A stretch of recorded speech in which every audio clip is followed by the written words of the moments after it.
Olá, bem-vindos a essa edição especial do nosso programa Se Expresse. Meu nome é Aline Piva, faço parte da equipe da Editora Expressão Popular e vou estar com vocês mediando esse bate-papo de hoje. Eu estou falando que esse programa é um programa especial por dois motivos. Primeiro, a gente tem uma convidada incrível hoje com a gente. Segundo, porque esse programa a gente teve que uma, duas, três tentativas antes até conseguir finalmente trazer ele para vocês. Mas a gente insistiu porque esse bate-papo é um bate-papo imperdível. Hoje a gente tem aqui com a gente a professora Mônica Bruckmann. Professora, muito bem-vinda. Obrigada por fazer aí o tempo na agenda e a paciência com os nossos problemas técnicos. Boa tarde, Aline. Boa tarde a todo o público que nos acompanha. Para mim é uma alegria e um grande prazer estar compartilhando esse espaço com vocês.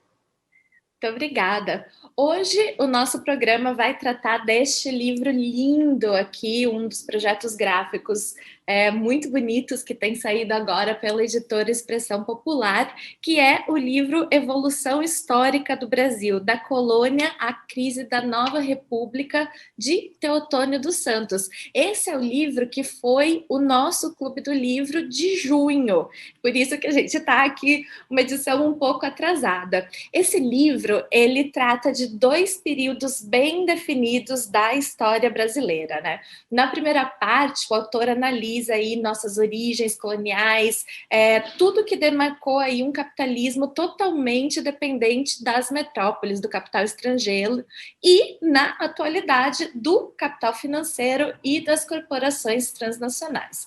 Na segunda, Teotônio dos Santos, o autor do livro, faz uma análise crítica do que foi a economia brasileira durante a ditadura empresarial militar, né? Cantada ali na época em verso e prosa como o milagre brasileiro, devido aos altos índices do crescimento do PIB, mas que depois vieram com mais concentração de capital e desnacionalização e dependência da nossa economia. Ou seja, essa é uma obra que, para além desse inegável interesse histórico, também fornece elementos que são de fundamental importância e relevância para a compreensão da realidade do nosso país, né, do que a gente está vivendo agora, uma vez que essa dinâmica de dominação de classe mantém seu padrão e segue sendo determinada por sua relação de dependência com as classes dominantes do centro.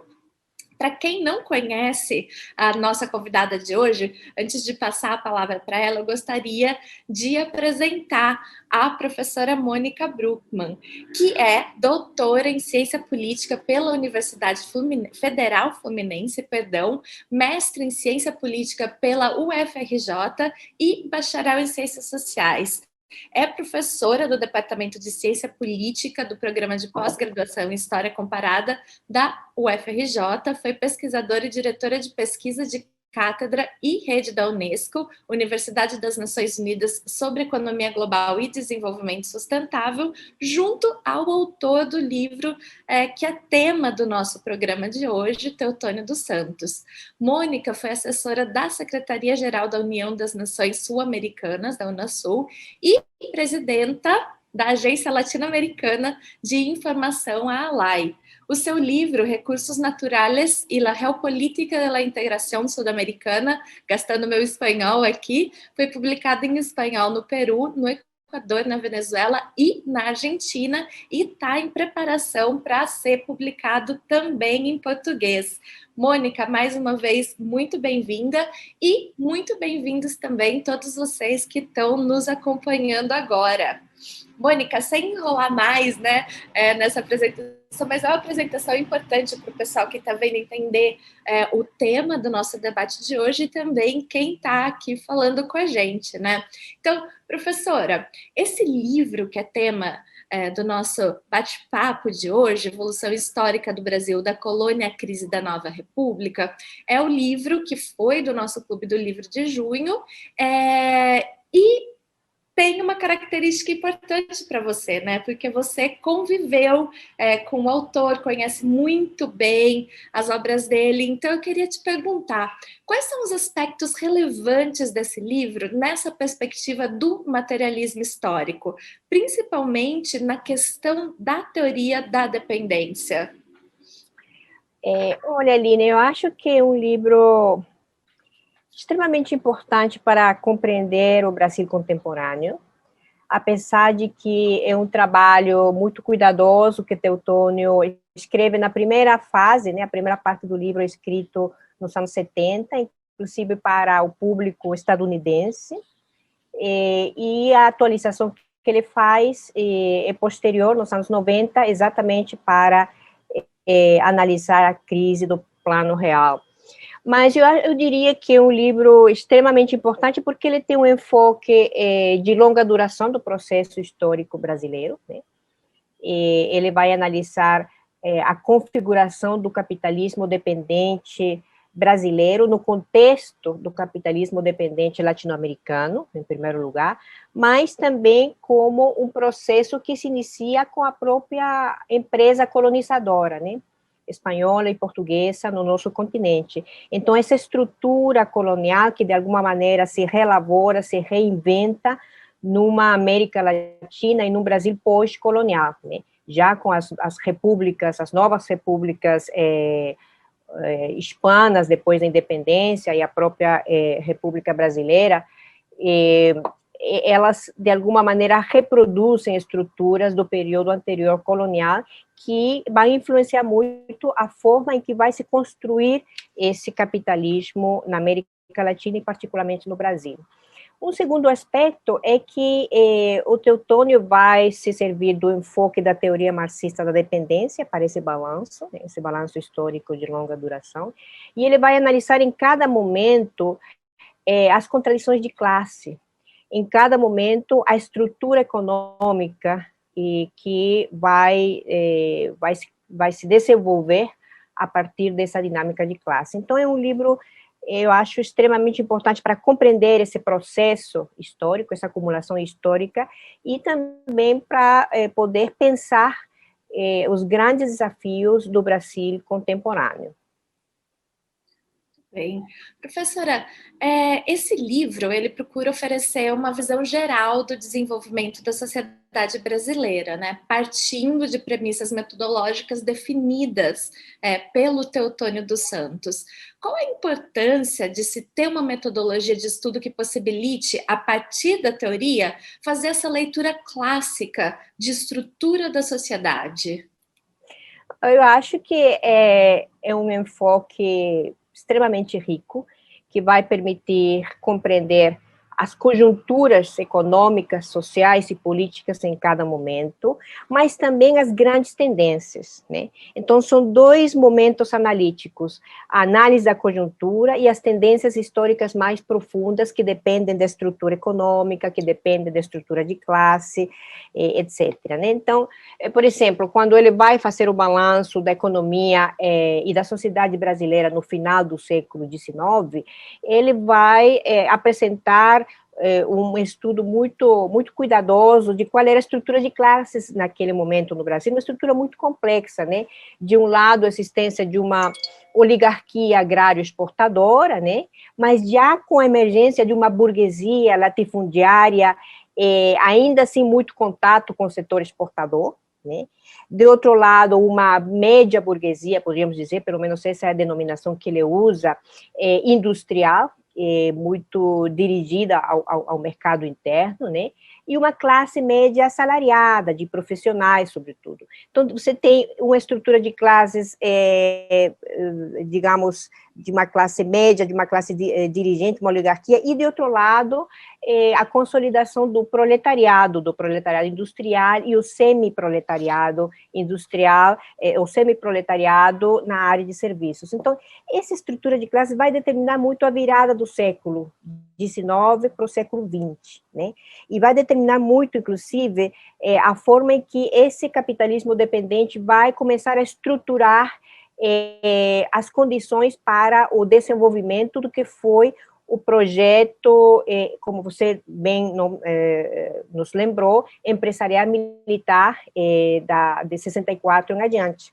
E uma coisa muito interessante, isso, nesse enfoque do Teotônio, é muito original, na avaliação desse período, né? Nós temos toda uma bibliografia produzida sobre esse período que mostra, digamos, uma espécie de os fundamentos econômicos do milagre econômico brasileiro, exatamente nesse processo político com os militares. E o que Teotônio vai colocar no livro é que, na verdade, as condições que abriram passo para esse chamado milagre econômico, de 67 até 73, mais ou menos, onde a economia brasileira crescia ao ritmo de 10% ao ano, a economia brasileira aprofunda todo o complexo industrial na área de energia, na área de infraestrutura, petroquímica, etc. Na verdade, o que o Teotônio vai mostrar, com dados econômicos e essa análise histórica, é que esse desenvolvimento econômico só foi possível devido à acumulação do período anterior, que foi a acumulação dos governos nacionalistas, de Kubitschek e João Goulart, que exatamente desenvolveram a indústria automotriz, as bases para a indústria siderúrgica, a infraestrutura na área de energia, na ferroviária, com um forte investimento estatal. Então, esse projeto que pensou o crescimento econômico a partir da substituição de importações, a partir do desenvolvimento industrial nacional, inclusive colocando restrições a importações de produtos que poderiam ser produzidos no Brasil, esse crescimento econômico se estrutura na base do que é a ampliação da capacidade de consumo do setor assalariado, né? Então, a ampliação dos salários como instrumento fundamental de movimentação da economia. E o que vai ocorrer no período posterior, depois do golpe de Estado, é exatamente o modelo contrário, né? O modelo que diminui a capacidade aquisitiva dos salários da classe trabalhadora, dos mais pobres, e concentra a renda num pequeno grupo de pessoas com condições econômicas muito diferenciadas, né? Então, concentra essa capacidade de renda na burguesia industrial, na burguesia agroexportadora, etc, etc. Então, o que vemos aí é que, e isso que o Teotônio vai mostrar no livro, que eu acho muito interessante, que é falsa a ideia de que o milagre econômico brasileiro faz parte do projeto militar. Ele vai mostrar que, na verdade, é consequência e esse projeto usufrui da acumulação anterior, né?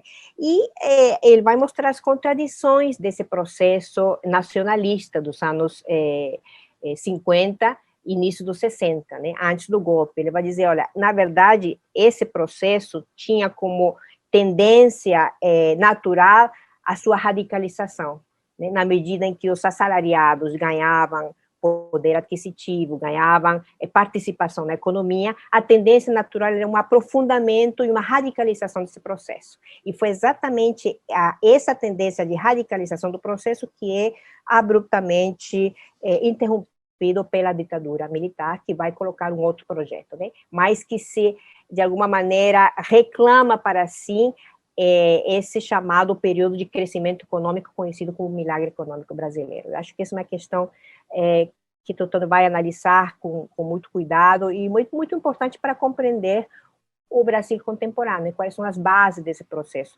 Sobretudo hoje em dia que o próprio conceito de desenvolvimento está sendo tão rediscutido, né? Em que condições, quais são as premissas de um desenvolvimento econômico, quais são as consequências desse desenvolvimento. Isso está em plena discussão hoje em dia, né? E nos remete, de alguma maneira, a esse período da história brasileira, a compreensão adequada desse período.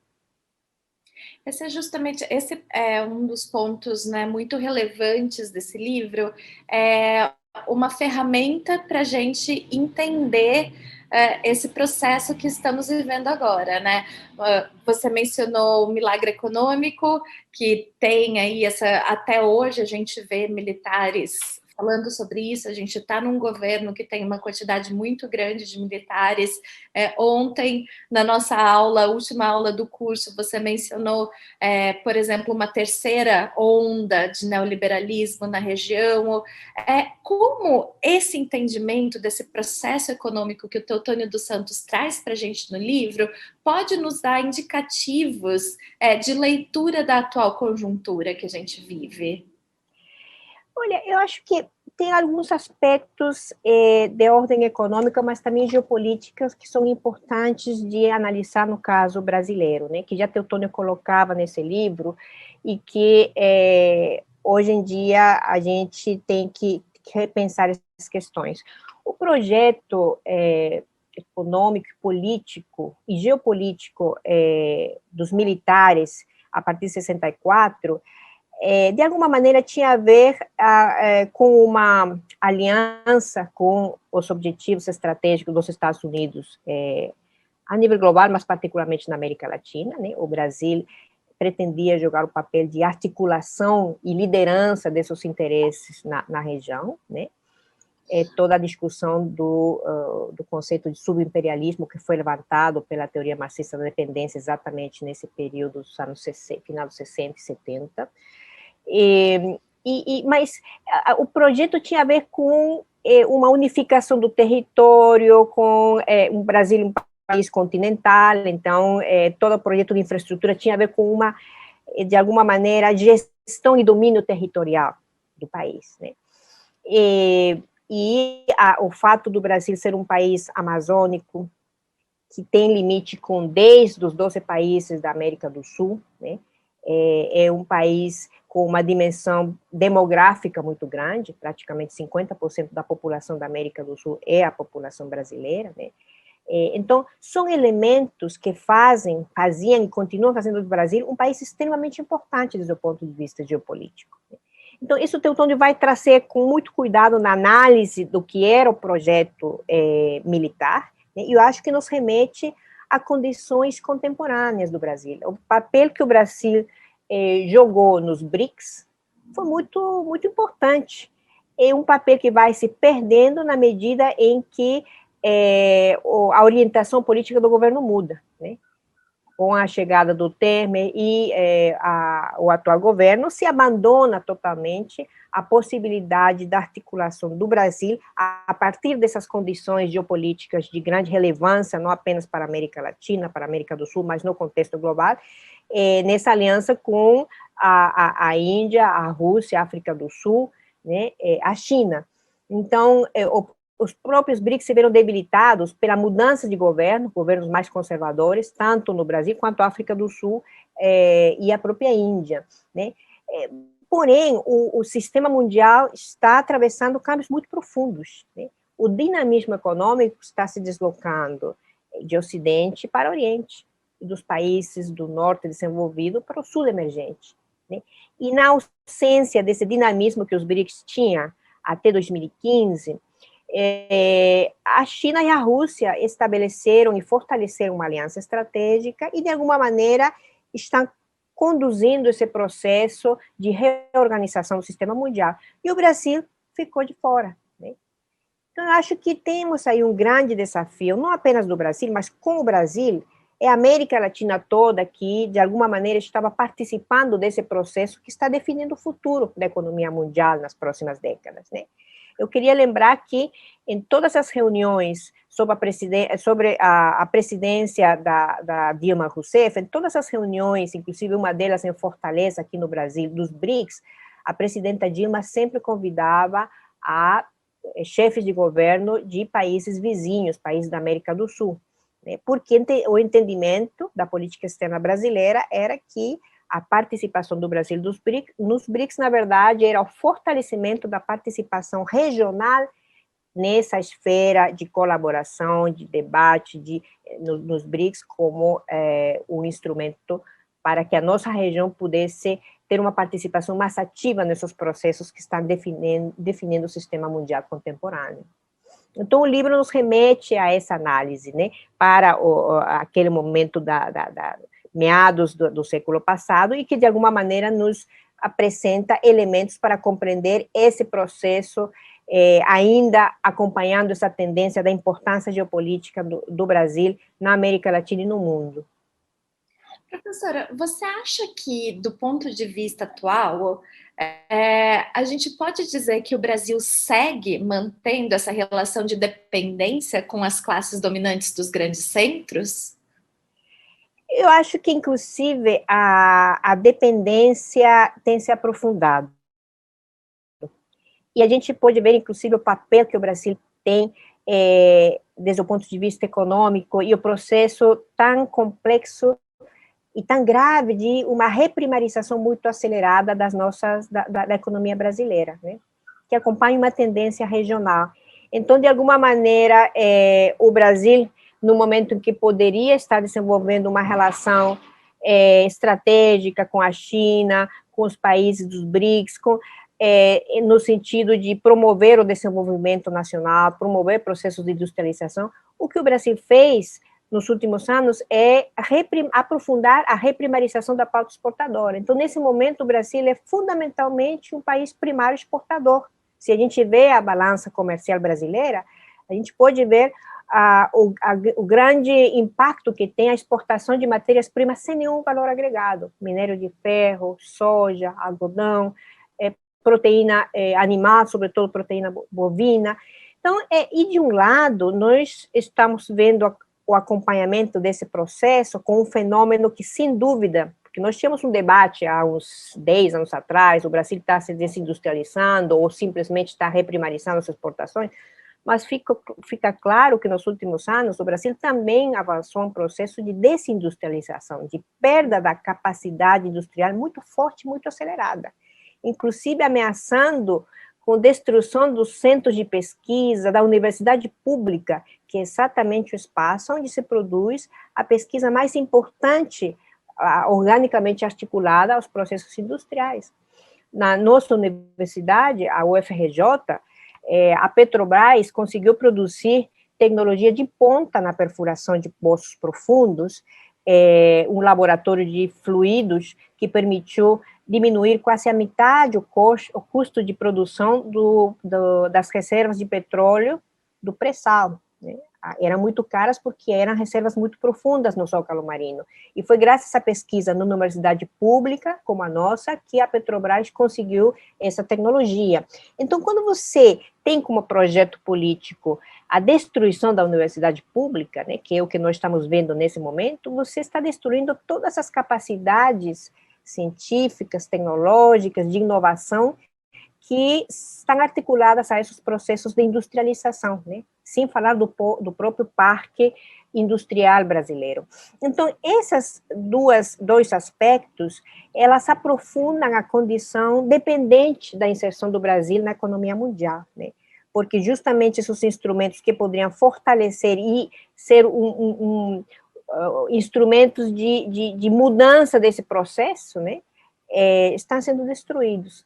Então, eu acho que, para responder a sua pergunta, sim, nós, no Brasil, nesse momento, aprofundamos a condição dependente subordinada no sistema mundial, no momento em que teríamos oportunidade geopolítica, política para mudar esse processo, evidentemente com uma forte mobilização popular, evidentemente com, não são processos lineares, são processos de avanços, retrocessos, com muitas contradições em termos de classe, em termos de setores econômicos, em termos de atores.